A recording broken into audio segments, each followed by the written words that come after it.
വേദന എന്നൊക്കെ പറഞ്ഞാൽ മരിച്ചു പോയാൽ മതി എന്നും എന്നോട് പറയുമായിരുന്നു. എൻ്റെ വീടിൻ്റെ സിറ്റൗട്ടിൽ ഷാപ്പിട്ടിക്കകത്തായിട്ട് കിടക്കുന്നു ആയിട്ട് എന്നെ കാണിക്കുകയാണ്. വൈദ്യശാസ്ത്രത്തിൽ ഈ വ്യക്തി എന്നേ മരിച്ചു കഴിഞ്ഞതാണെന്ന് പറഞ്ഞു. ഓപ്പറേഷൻ വിജയിക്കുമെന്ന് അറിയത്തില്ല എന്ന് പറഞ്ഞുകൊണ്ട് ഞങ്ങൾ അവിടുന്ന് ഓപ്പറേഷൻ ചെയ്യാണ്ട് പോരുകയാണ് ചെയ്തത്.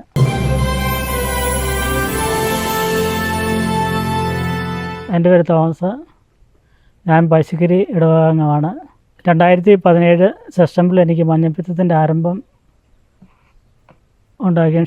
ശരീരത്തിന് ക്ഷീണമൊക്കെ ആയി ചെന്ന് ടെസ്റ്റ് ചെയ്ത് നോക്കുമ്പം ബിലിറൂബിൻ 13 കണ്ടു. ഒരാഴ്ച പച്ചമരുന്ന് കഴിച്ചതിന് റിപ്പോർട്ടുമായിട്ട് ഡോക്ടറെ അടുത്ത് ചെന്നപ്പോൾ ഡോക്ടർ പറഞ്ഞ് 21-ലെത്തിയിരിക്കുന്നു. ഇനിയിപ്പം ഇവിടെ നിന്ന് ചികിത്സ ശരിയാവില്ല, നിങ്ങൾ മംഗലാപുരത്തോ അങ്ങനെ വേറെ ഏതെങ്കിലും ഹോസ്പിറ്റലിലേക്കോ പോകണം, ഇച്ചിരി ഗുരുതരാവസ്ഥ കാണുന്നത് എന്ന് ഡോക്ടർ പറഞ്ഞു. സെപ്റ്റംബർ 15-ാം തീയതി ഞാൻ ബാദർമല ഹോസ്പിറ്റലിൽ അഡ്മിറ്റായി. അന്ന് മുതൽ 17-ാം തീയതി വരെ വൈകുന്നേരം രാത്രിക്ക് നമ്മൾ ഒരു മയക്കത്തിലേക്ക് വീഴുമ്പോൾ ഒരു സ്വപ്നം പോലെ എൻ്റെ മനസ്സിലേക്ക് കടന്നു വരുന്ന ഞാൻ എൻ്റെ വീടിൻ്റെ സിറ്റൗട്ടിൽ ഷാപ്പിട്ടിക്കകത്തായിട്ട് കിടക്കുന്നു ആയിട്ട് എന്നെ കാണിക്കുകയാണ്. അത് 11-ാം തീയതി മുതൽ 17-ാം തീയതി വരെ തുടർച്ചയായിട്ട് എല്ലാ ദിവസവും കാണിക്കുന്നുണ്ട്.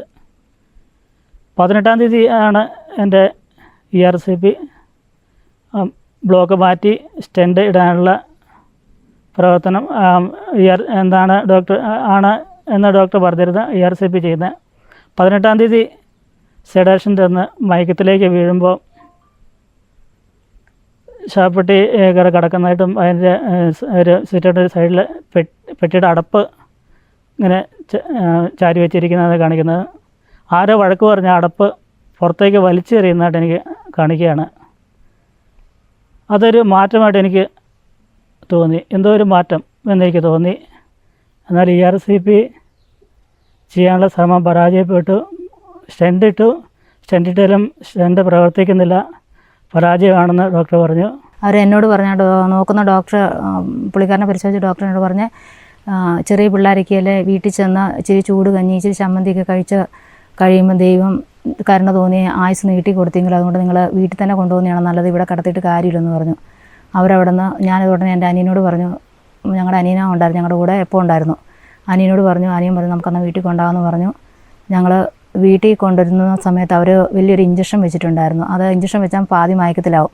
അത് വലിയൊരു ട്രിപ്പ് വിട്ടിട്ടുണ്ടായിരുന്നു. ആ ട്രിപ്പ് വിട്ടിട്ടാണ് അവർ ആംബുലൻസിലാണ് ഞങ്ങളിങ്ങോട്ട് പറഞ്ഞു വിടുന്നത്. അവർ പറഞ്ഞത് എന്താണെന്ന് ചോദിച്ചാൽ ആ ഇഞ്ചക്ഷൻ വെച്ച് കഴിയുമ്പോൾ അതിൻ്റെ വേദന മാറും, അത് കഴിയുമ്പോൾ അതുപോലെ തന്നെ പിറ്റേ ദിവസം ആ വേദന വരും, ആ വേദനയോട് കൂടി ആൾ പോകും എന്നാണ് അവരവിടെ നിന്ന് ഞങ്ങളോട് പറഞ്ഞു വിട്ടത്. ഞങ്ങളവിടെ നിന്ന് പോകുന്നത് പിന്നെ നല്ല ക്ഷീണമാണ്.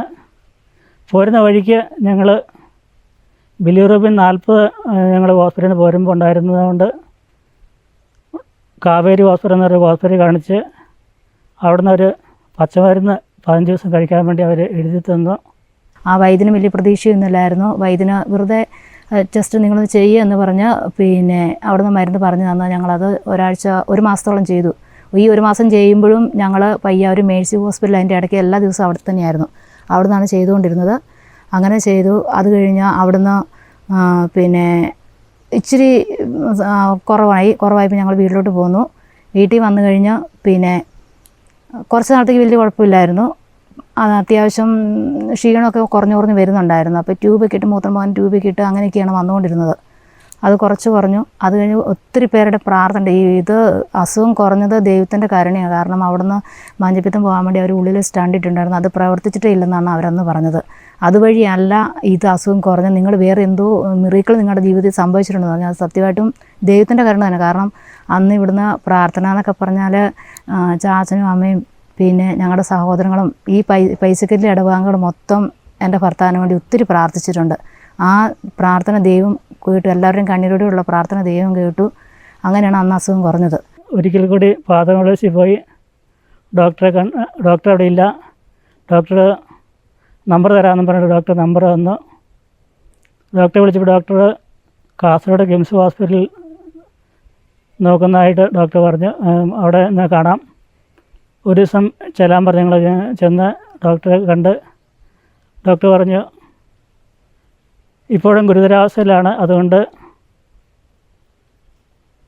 ഓപ്പറേഷൻ വേണം എന്ന് പറഞ്ഞ് ഓപ്പറേഷന് ഡോക്ടർ എഴുതി കരൾ മാറ്റി വയ്ക്കുകയല്ലാതെ വേറെ യാതൊരു മാർഗ്ഗമില്ലാന്ന് ഡോക്ടർ എന്ന് പറഞ്ഞു.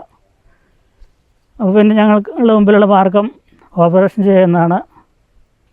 ഓപ്പറേഷൻ ചെയ്യാനായിട്ട് ഡോക്ടർ എന്ന് പറഞ്ഞത് മദ്രാസിൽ അങ്ങനെ അല്ലെങ്കിൽ എറണാകുളം അമൃതയിൽ അങ്ങനെ വലിയ ഹോസ്പിറ്റലിലും പോകണം എന്നാണ് പറഞ്ഞത്.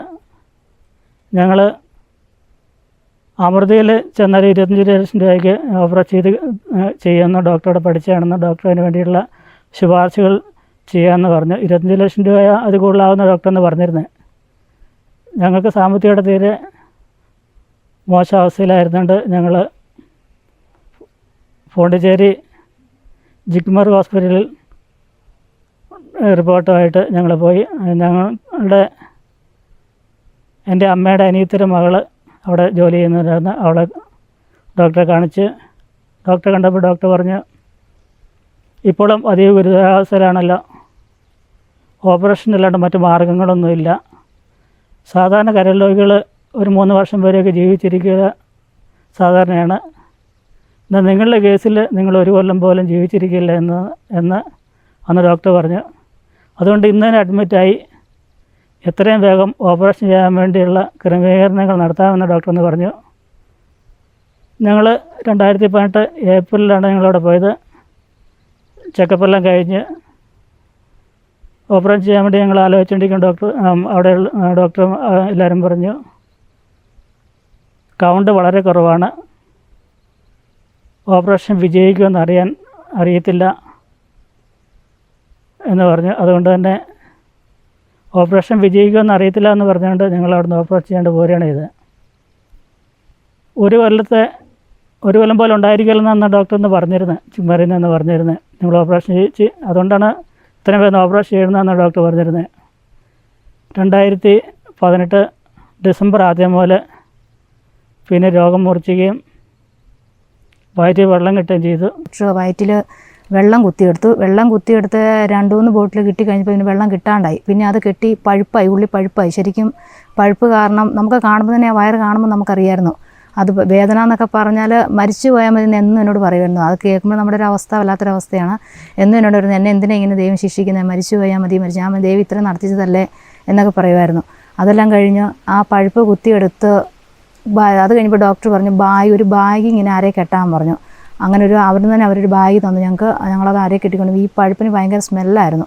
അപ്പോൾ ഇത് നമുക്ക് തന്നെ എന്തൊരു ഭയങ്കര അസ്വസ്ഥയും, പുള്ളിക്കാരൻ അതിന് കഴിഞ്ഞ അസ്വസ്ഥ വേദനയെല്ലാം. അങ്ങനെ ഇരിക്കുമ്പോഴാണ് ആവിലായിൽ റാപ്സണച്ചൻ, എടൂരുള്ള റാപ്സണച്ചൻ്റെ അടുത്ത് പോകുന്ന ഒരു അമ്മയും അമ്മയുടെ അനിയത്തിയും കൂടി ഇങ്ങനെ പറഞ്ഞു. അപ്പോൾ പുള്ളിക്കാരൻ്റെ മനസ്സിൽ പെട്ടെന്ന് തോന്നൽ അച്ഛനെ ഒന്ന് പോയി കണ്ടോന്ന്. പഴുപ്പ് വല്ലാണ്ട് ഒഴുകിക്കൊണ്ടിരിക്കുമായിരുന്നു. ആ സമയത്ത് ദൈവത്തിൻ്റെ അത്ഭുതമാണ്. അങ്ങനെ പുള്ളിക്കാരൻ്റെ മനസ്സിൽ ചിന്തിച്ചപ്പോൾ തന്നെ ആ പഴുപ്പ് ഒഴുക്ക് നിർത്തി എന്നുള്ളതാണ്. അവിടെ ചെന്ന് അച്ഛൻ പറഞ്ഞു, അച്ഛനെ ഞങ്ങൾ കണ്ടു. അവിടെ ചെന്ന് അന്ന് ഞങ്ങൾക്ക് അച്ഛനെ കാണാൻ പറ്റില്ല. അവിടെ പോയി ഞങ്ങൾ പ്രാർത്ഥിച്ചിരിക്കുന്നു. പിറ്റേ ദിവസം ഞങ്ങൾ അച്ഛനെ പോയി കണ്ടു. അച്ഛൻ പറഞ്ഞു ഇനി പഴുപ്പ് വരുമല്ല, സാക്ഷ്യം പറയണം, സാക്ഷ്യം പറയണം, ഇപ്പം നിങ്ങൾക്ക് പറയാനായിട്ടില്ല എന്ന് പറഞ്ഞു. അന്ന് കഴിഞ്ഞ പിന്നെ ഇന്ന് വരെ പഴുപ്പ് വന്നിട്ടില്ല.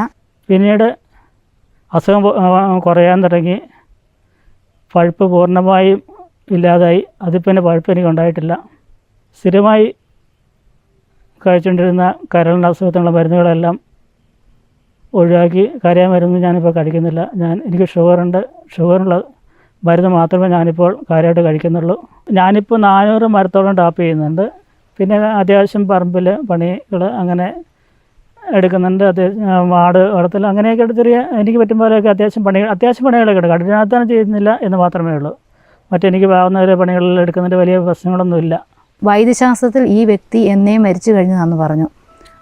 അത് തമ്പുരാൻ്റെ ശരിക്കും വലിയൊരു അനുഗ്രഹവും ഒത്തിരി പേരുടെ കണ്ണീരും നമുക്ക്, പ്രത്യേകിച്ച് ഞങ്ങളുടെ ചാച്ചനും അമ്മച്ചിരിയൊന്നും പറയാൻ പറ്റില്ല. കാരണം അവരത്രയും വേദന